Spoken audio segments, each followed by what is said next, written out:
Thank you, Michelle. I now have an opportunity to introduce someone I know very well. Leslie Meehan oversees really the Office of Primary Prevention at the Tennessee Department of Health for 10 years. She was the director of the Healthy Communities for Nashville program at the Metropolitan Planning Organization. It's my intention to nominate her for Tennessean of the Year, depending on how this program now goes. Leslie. No pressure. Well, I can say that having the support of elected officials is really critical for this work, and I think something that we shouldn't discount. And it's been a pleasure to work with Mayor Purcell. We have the fortune to live in a great walkable neighborhood, and I will say that even on Halloween, when I take my children to his house, he is handing out apples and toothbrushes. So he takes this seriously.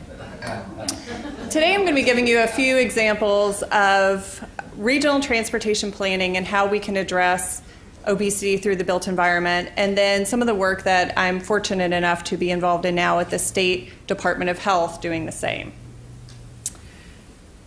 I love this quote. Most chronic diseases and conditions are a normal response by normal people to an abnormal environment. This is from a colleague, David Mowat, from the Canadian Partnership Against Cancer. And what I love about this is it really speaks to what I feel my charge is on a daily basis, to think about that abnormal environment. And the story that we're talking about today is really the story of and. How are we going to achieve multiple objectives? Because obesity, as we know, is influenced by multiple factors, and the solutions to address obesity are also going to address multiple problems.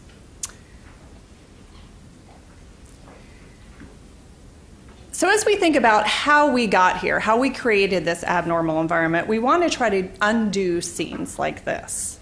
We all have this street in our community, and this is in fact from the Nashville region. But would this be the picture that we would choose to put on the postcard of our hometown? Do we think that this is the highest revenue generating street for this community?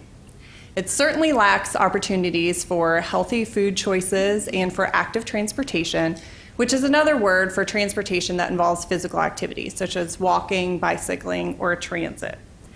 Everything in this picture that we see was either due to a lack of policy or a policy that was poorly chosen.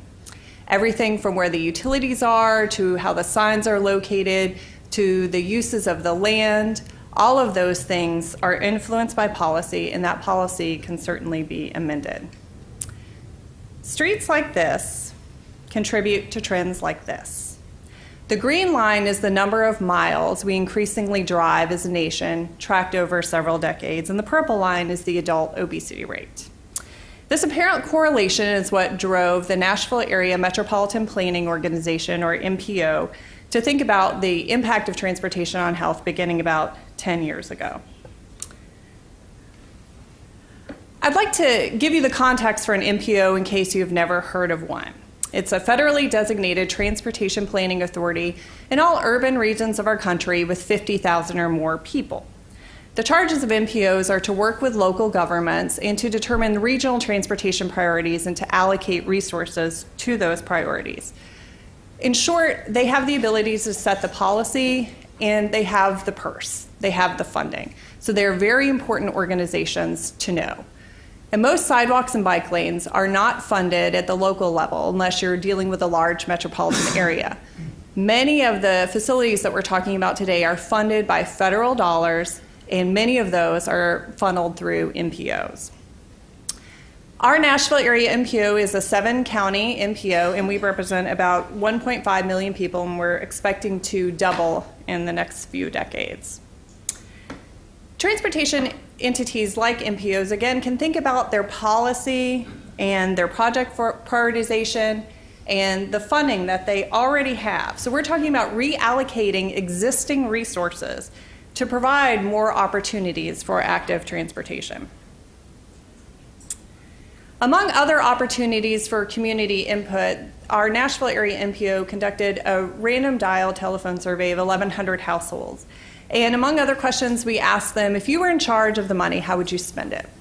What we resoundingly heard was folks wanted more mass transit, they wanted more walking and bicycling facilities, and they wanted to preserve existing roadways over building new roadways.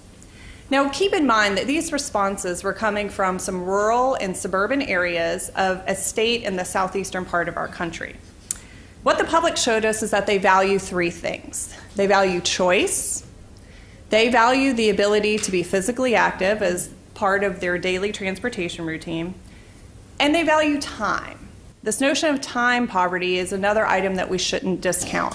Whether you're spending time in your car or outside of a car for a transportation trip, our transportation takes a lot of time and can take away from our quality of life.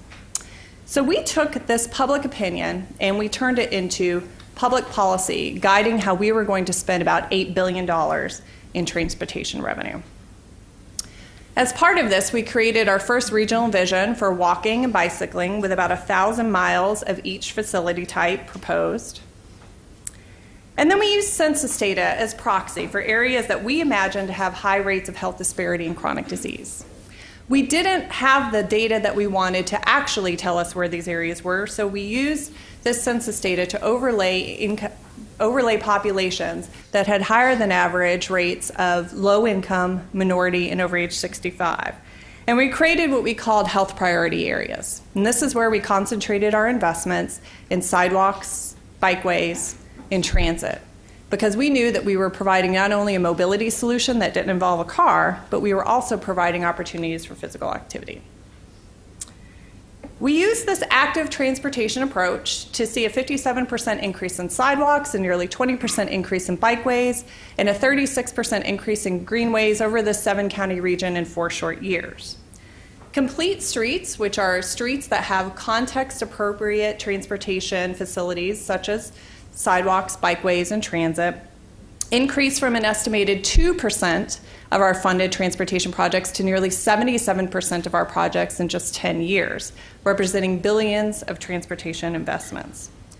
Our charge as transportation planners is to really think that we are investing in our communities, in our economies, our quality of life and health, and that we're not just thinking about the mobility of vehicles.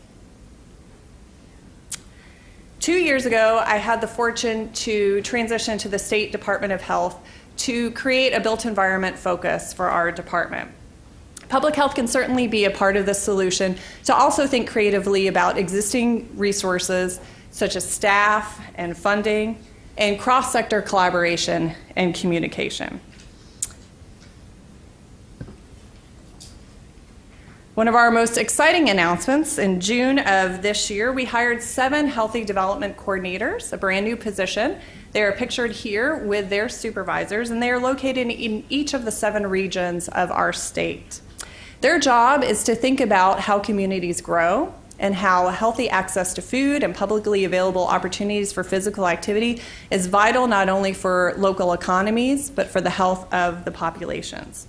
We received more than 400 applications from 30 states for these 7 positions. We can also think about funding. We recently looked at some existing funding and we repurposed it to create the Access to Health and Healthy Active Built Environment grants. There are 2 grant types. One is a Something for Everyone, where 89 of our 95 counties this year received $10,000 for built environment convening, planning, programming, infrastructure, or evaluation, their choice. Wherever their community was, they could use that $10,000 to meet those needs. A second opportunity is a competitive RFA that we'll be releasing in a few weeks. Same types of activities, just larger dollar amounts. The grants go up to $85,000. We have $900,000 in recurring funding for each of these grant types that we're looking forward to continue to release each year. And what's interesting about this funding is that for the first time, public health cannot just talk the talk, but walk the walk, because we're literally helping to fund some of this built environment infrastructure across the state. One of the questions I'm asked most frequently is, how can the worlds of transportation and health interact together? There are many opportunities, and one is on data collection. When I was at the Nashville area NPO, we conducted what's called a household travel survey, typically done in large urban areas about once a decade. Well, in the Middle Tennessee Transportation Health Study, we decided we wanted to ask not only travel questions, but also health questions. We had some advice from the CDC, and also our colleague in the room, Daniel Rodriguez, was a consultant on the project. We had 11,000 participants in the study, and in terms of health, we asked them their height, their weight, their average time spent in physical activity for either transportation or leisure, their average time spent sitting on a daily basis, a self-assessment of diet, and a self-assessment of their overall quality of health. As you can imagine, this was a wealth of information helping us to paint a picture of land use and transportation, time, and the resulting health outcomes. And this was all paid for with transportation dollars. We can also think about how to prioritize resources. Since we didn't have the data that we wanted for those health priority areas, that was one of the reasons that we included these health questions in our household travel survey. So we redrew the map where we were going to be prioritizing sidewalks, bikeways, and transit, because now we had the data from households who reported that they had lower quality health, and we had their socio-demographic characteristics. These populations also likely have challenges with other areas, such as jobs and housing and food and education. So what if we join with other agencies, not just transportation and health? And we'll talk about that more in a moment. Another area that we can work together in is to really think about modeling to estimate the impact of our decisions. Again, working with the CDC, the MPO ran a model that helped us to estimate at a population level what the impacts could be from increased active transportation. Our moderate scenario looked at a simple increase of 10 minutes a day of bicycling or walking, so about a half a mile, and across a week, about a 23-mile reduction in driving. What we found in the most conservative estimate was that we would see a 3% decrease in diabetes and cardiovascular disease. Some of our more moderate scenarios went up to 10% reductions in these and other areas. And at a minimum, we would be saving about $116 million a year in healthcare costs. And this is about on par for how much we were spending as a transportation agency. So this work was really helpful for us to communicate to our elected officials who are guiding these funding decisions that their transportation choices were having an impact on public health. And lastly, we can think about measures. As long as we've had cars, the primary measures of how well a roadway is working is how many cars can we fit on that roadway and how fast can they travel. But it's really time for us to rethink those measures and to think about physical activity rates, sidewalks, sales and property tax, obesity rates, employment, et cetera. We have a lot of options available to us, and we should think about how to utilize those.